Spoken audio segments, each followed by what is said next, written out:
Hey guys, welcome back to the shop. My name's Adam. This is going to be SNS episode 128.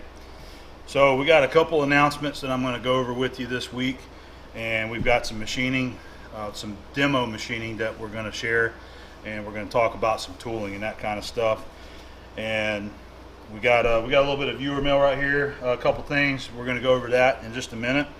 But first of all, I want to go ahead and announce the launch of the next Abom 79 t-shirt, and this is one that was asked about several times, and guys really seem to want it and enjoy that image that I've been flashing on screen. So it's going to be the Abom Torque.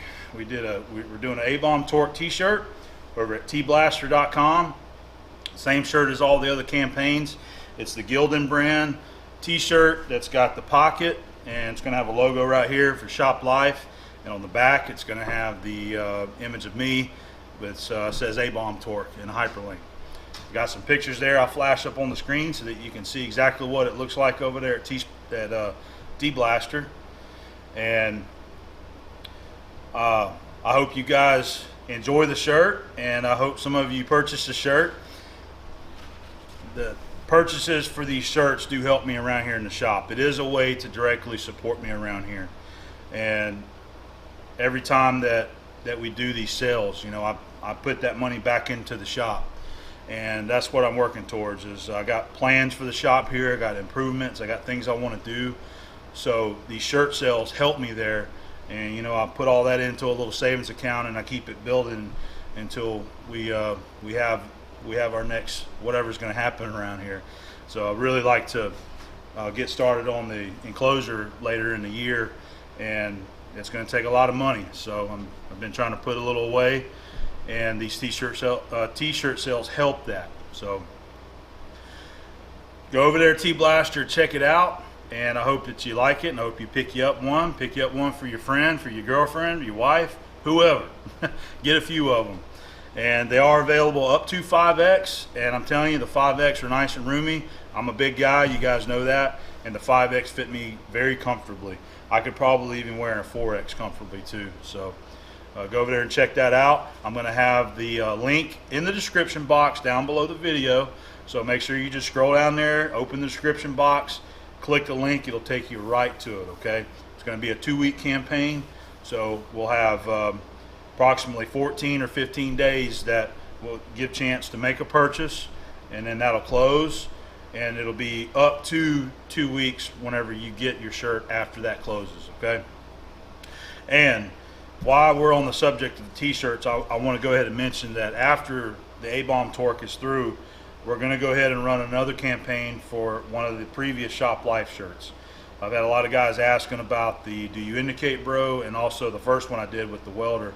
So I would like to relaunch those and give people the chance that didn't get to buy a shirt or want a shirt, another opportunity to get a shirt there. So we're gonna have some consecutive campaigns for t-shirts running the next few weeks, and after that we'll just go from there, okay? So that's what I wanted to say about the t-shirt sales. All right, we got as far as some machining, I had somebody ask me in last week's video, whenever there was a clip of me machining some bronze, they want to know why I was using high-speed steel. So I thought that was a pretty good question, and it's something that I felt justified. Let's make a little clip about that. Let's talk about that on why it's beneficial to me to use high-speed steel over carbide whenever you're machining bronze, brass or bronze, anything like that, you know. So we did a little machine work down on the Monarch using 2 different tools, so that's going to be in this SNS, all right? I also wanted to give a mention that I had some visitors stop by this week, Randy and Linda Harris from Texas. They were in the area vacationing out here on our beautiful beaches here, and they had plans. We planned this a few months ago that they were going to come by and visit, and it was really great to meet Randy. I wanted to just give him a little shout out and say, Randy, I really enjoyed your visit. Thank you for stopping by. And he had brought this pack of new old stock Seco threading inserts, the TNMC 43 NV threading inserts that's kind of hard to find now So he brought those, and he also brought some spade drill inserts right here. And this is something that I've never used. I've never had a spade drill, and since there's 3 of these things, I would like to kind of look into the holder or the shank that these things go in and see if that's something that's easily bought or if it's something that could be machined and built. I don't know yet, no. But Randy, thank you for the goodies right there. He also gave me some gloves, some work gloves for around the shop. So it was good to meet you, Randy and Linda. Thank you for stopping by. We've got a little bit of viewer mail that's come in. This is an arbor for the K&T. This is a 1-inch arbor, 24-inch long, and Jim Leachy is the one that purchased this and sent it to me. He said he found it on eBay and thought that I could use it, so he wanted to send it in. He had already bought a couple of the 50 taper end mill holders and sent them in as well. So he just wanted to do something for the shop here and help me out, so that's what he did. So we'll check this out, and I haven't checked it yet. I don't know if it's been or not, but we will, and hopefully it's going to be a good tool, Jim. Thank you. We've also got some tooling here in this box from Aaron McGraw, and he's from Millbrook, California. He's got one of these old school type of shell mills right here, but what's really cool about this one is that it's got K&T on it. Now, I don't know if you can read that. I'll hold it up there so maybe you can see it, but it's got K&T on it. So this looks like one of the, I don't know if it was a factory tool that you bought from K&T or what. I'm assuming that it was. So it don't look like this one's been used, but it's got the Carbide, brazed on Carbide tools in there, and it's in great shape so that we can put this one to use. It's also got a blade reamer in there, an adjustable blade reamer, and we got this big boy part off tool, and one more turning tool, and it takes the Trigon or WNMG 400 series inserts. So that's great.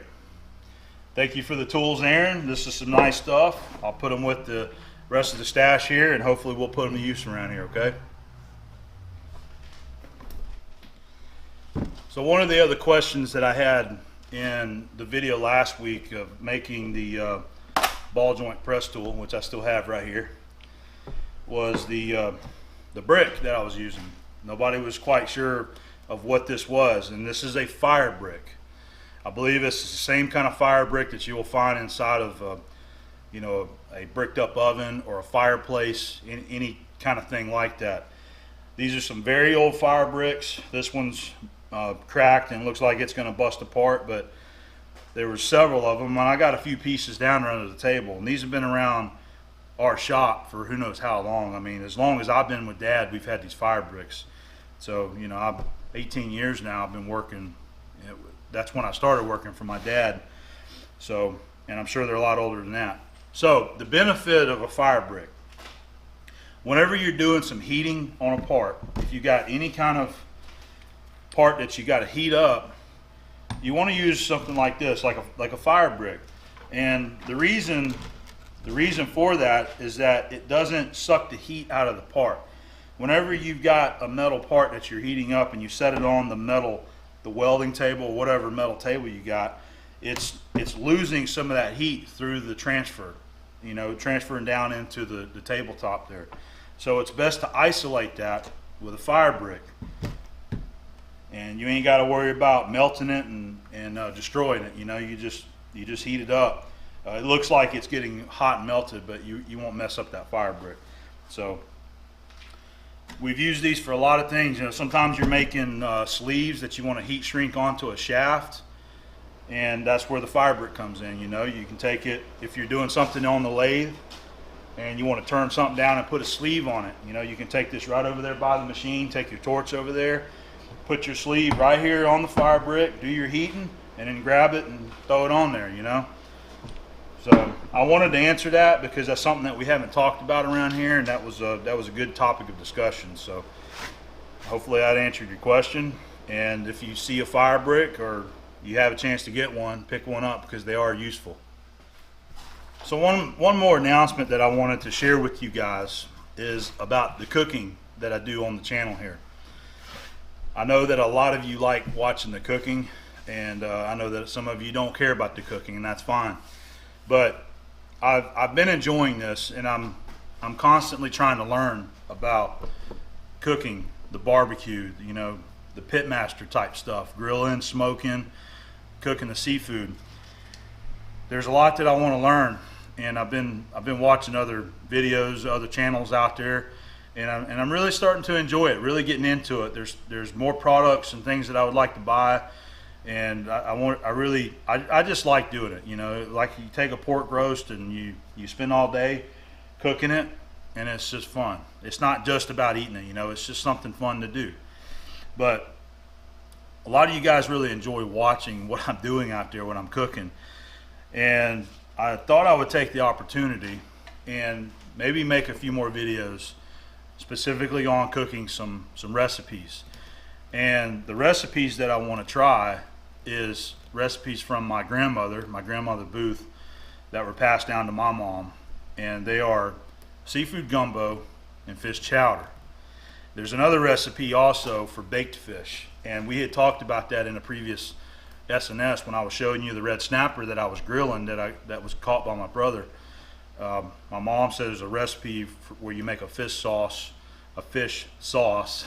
and bake it, and man, I still can taste that from a child growing up. You know, it was so good, and I haven't seen anybody out there do anything like that, so I'm hoping maybe that's something that I can bring to the channel. The seafood gumbo, I've never cooked it myself, and I want to learn how to do it, especially since my grandmother made it, my mom made it. You know, I want to learn how to do that recipe. I've watched some other guys out there on YouTube doing the gumbo, so I've been taking notes and seeing how to do it. But I asked Mom if she would be interested in making a video with me on making some gumbo, and she said absolutely. So sometime in the near future, I'm going to try to make it out to her house. I figured we'd just do it there so she's a little more comfortable in her kitchen, and we will make some seafood gumbo. And also she said she wanted to do fish chowder, and her recipe for fish chowder is awesome. So I'm looking forward to that, and I just want to let you guys know. So there's a few videos planned in our near future for some cooking. All right, and I'll still try to bring you some of the other weekend clips from out here on the grill and the smoker. All right. So in the last SNS, I showed a bunch of small or short clips of some machining that I've been doing. I took all those clips using my cell phone at work, and some of them were here in the shop too. I don't know if any of you guys had recognized a couple of the parts that I had been turning, that I did close-up shots on with my phone. But anyway, one of those shots, or actually two of them, I was machining some bronze, and I was using a high-speed tool to machine the bronze. So what I thought I would like to do is share with you guys why I like to use high-speed tool bits versus carbide inserts for machining bronze. There's differences between the two, and I like to go with a hand-ground, hand-honed high-speed tool bit for brass or bronze. Both of them, you know, either or. Now there are carbide inserts that's designed to machine brass, and I pulled one out. Actually, I got it right here. I pulled one out, and we're going to look at that too. And these work well for brass, but I don't always have a setup for this, you know, that's convenient for me. So what I'd like to do is take this piece of brass. We're going to go down to the Monarch, and I'm going to show the difference between using just a standard, regular, everyday use turning insert like this one here that you've seen me use over and over again. We're going to take a cut with this, and we're going to see what happens. And then we're going to take a cut with the high-speed tools, and we'll compare the differences. And my goal is to hopefully show you the difference between the two. Now, you can get the job done just the same, either one. Whatever floats your boat. You can go over there and grab this, get the job done in 2 minutes and be done, you know, or you can go to the toolbox and touch up a tool bit and have a part that looks even better, a beautiful finish on it, and you ain't slinging chips all over the place. So let's look down here. I'm going to show you the tools up close, and then we'll go over to the machine. Alright, so this is going to be the insert that we'll use to make our test cut using a carbide insert. This is designed for steel or general purpose use. It does okay on brass, but with carbide inserts like this that are made for machining steel and other materials like that, it doesn't break the chip the way that I like it. It produces real fine grainy chips that just get tossed really hard back at you or across the shop and then on the machine. And this is the insert that I was referring to as some of the inserts that do work well with brass. This is a TPG 431, and I don't have a turning tool that uses this, but I do have a boring bar. So in applications where I can use that boring bar, I'll use this type of insert here sometimes if it's convenient for me. The only thing that I don't like about that boring bar I have with this is the way the insert is positioned is that whenever you come up to a shoulder, once you start machining and you got a shoulder established, if you come in and touch too much, it's going to dig in right there because there's no relief. A lot of your turning inserts, like a CNMG or a WNMG like this, you see it has clearance there. It's not going to come up and hit flat across the face whenever you come in there and come to a stop. But that's kind of getting into a different subject right there. So there's our turning tool. This is the high-speed tools that I'm going to use. These are some that I ground. I think I use these in chip control. A good video to go check out where we were turning some steel using these tool bits right here. Some Rex 49. This is a big chip breaker tool that I ground. We can even try this one out right here. It works good too because it's got that valley there. Works really good. I started to hone this a minute ago, and you can kind of see where I started to hone. You see some discoloration there on the tip of the tool. That was from the turning that I had done. And what you want to do is take a hone. You can use an India stone or a diamond hone. This is a diamond hone right here. And I go in there and I hone it. And then I'll hone the radius also in the corner. And you can, hopefully I can hit the reflection so that you can see it where I'm honing that edge. You want a sharp edge. That's what you're looking for. That edge, that shear in that metal, you want it to be sharp. That's the difference between this kind of tool and this tool. This is not sharp. This is a rolled over edge. So hone your tool in, put your nice radius on it, and I'll do that on both of these tools. So let's go over to the machine and make a cut. I was putting a final hone on that tool with my diamond hone right here, and I noticed that the very edge of where I was cutting, I can still feel it with my fingernail. It still broke down a little bit. So instead of grinding that, I got my nice $8 stone from the flea market, and I'm going to do a little bit of honing with this on that radius. Basically the radius is what is going to be doing all the cutting. We're not going to be taking any big cuts, but it's going to show you exactly what I want to show you. So I'm just working that corner radius with this hone right here. I'll come over here to the India stone.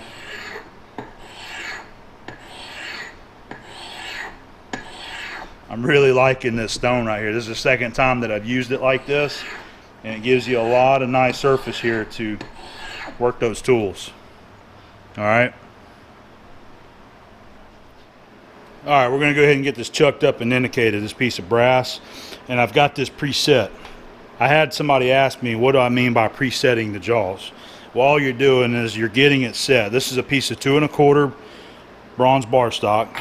So I want to set these jaws about 2 1/4, and I work them evenly off of the same line, and I work each jaw until I get it where I want it. It's just opened up past 2 1/4 inches, so that'll put me close to center. We'll stick that in there like so,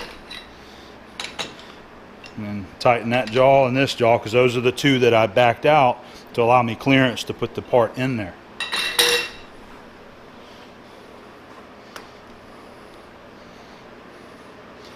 And I got the filter on. Been getting a lot of feedback about that. You guys seem to see a difference there with the filter on.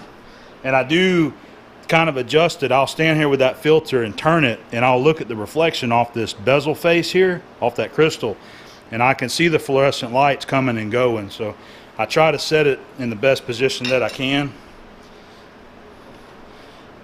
for your viewing pleasure.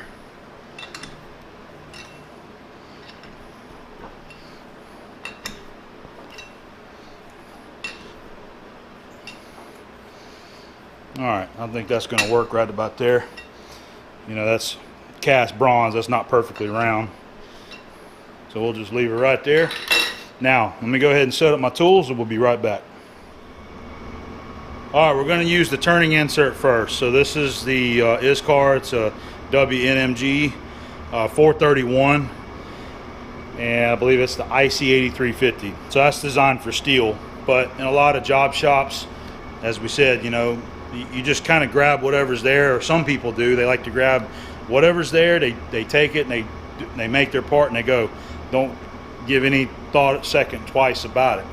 So let's go ahead and we're going to touch off on the material here.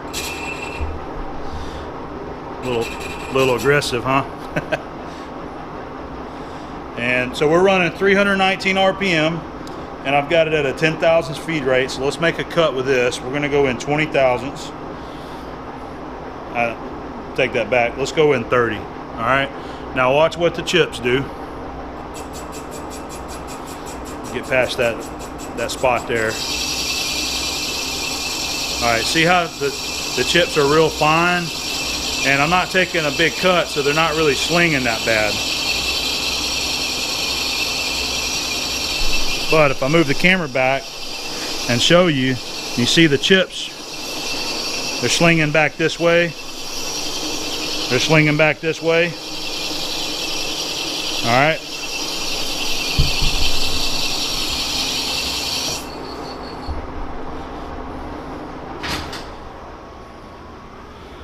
So let's swap that out.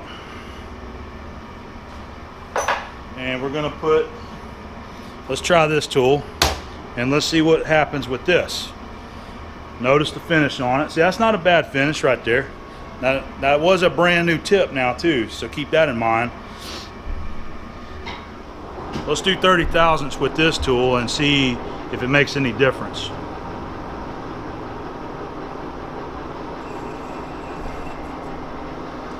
right, 10, 20, 30.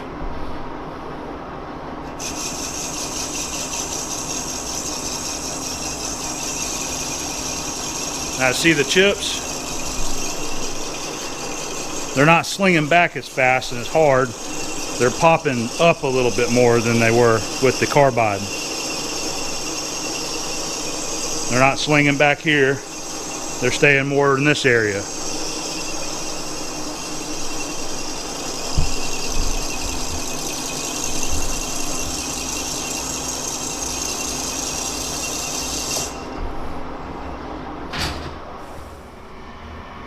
All right, let's start over, and what I'm going to do, I'm going to drop the RPM so that it's not so fast.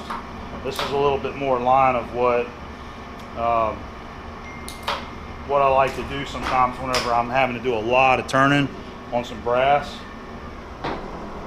So let's see, that's going to be 200 right there. We're going to go to 158. All right. And what I want to do, let's take 100 thousandths.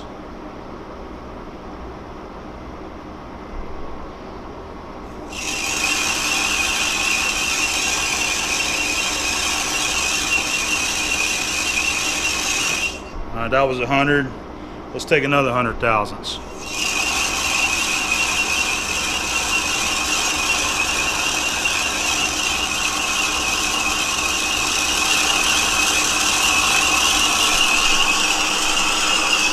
See the chips? They're not getting slung way back here on me and across the shop.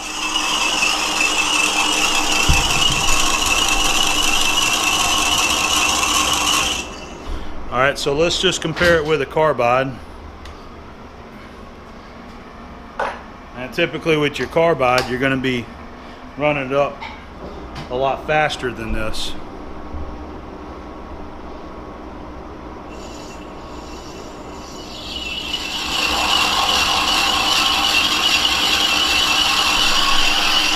they're getting slung back further. But if we kick that RPM up and run it at the surface speed that it needs to run at, they're going to be throwing way back here.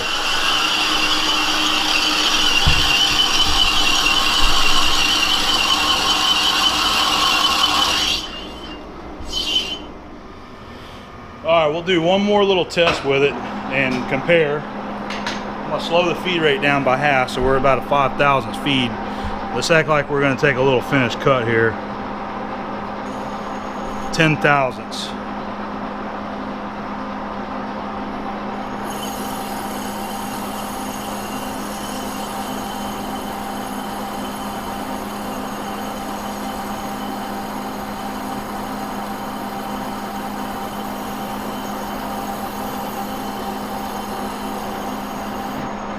All right, so there's the steel turning insert.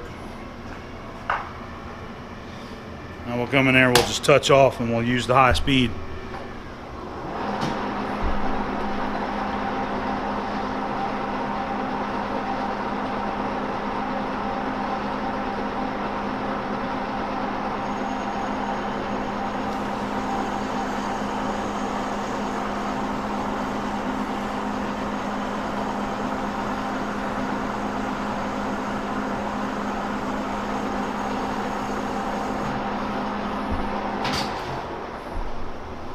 Alright, there we go. You can see a little difference between the two, but both those left a pretty decent finish, I gotta say. But there's a lot of times where I see different, because perhaps the tool that's been used to make the part at that time is worn on the tip, is chipped or something like that, and you know, it's being used. I just always tell a good difference between using my high-speed tools to finish bronze versus a standard carbide insert.